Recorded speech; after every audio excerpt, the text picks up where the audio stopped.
Aramı menzilli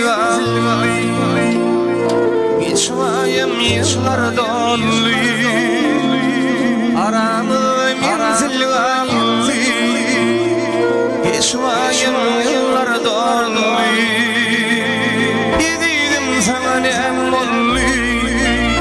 Ben seni görmeye gelme. Dedim sana ne oldu? Seni görmeye geldim.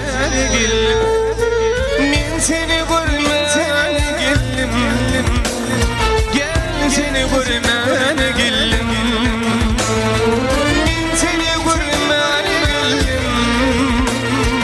Gel seni görmeye geldim. Sağ sağ sağ.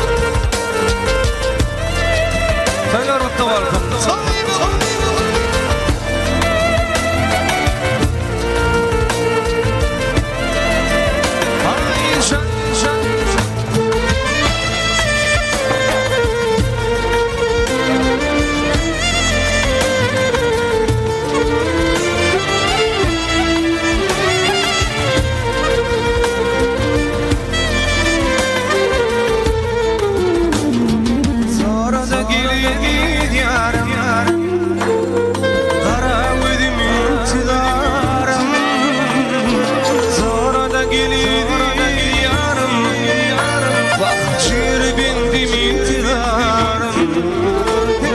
Karış yana gidip yarım.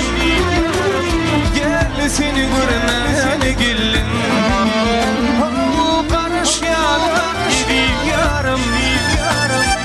Ben seni görmeye geldim. Gel seni görmeye geldim. Ben seni görmeye geldim. Gel seni görmeye geldim.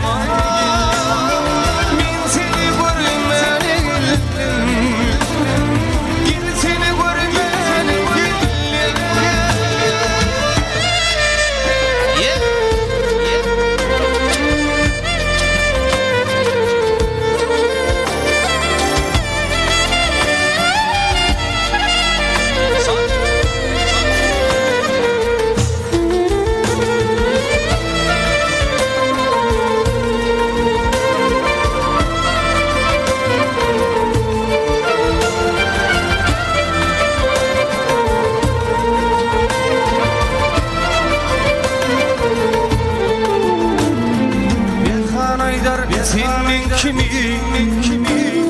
yedilen valevin kimi İlhan Aydar senin kimi mukaddes vadin kimi Yadaş insan kimi ben onu bilmeye geldim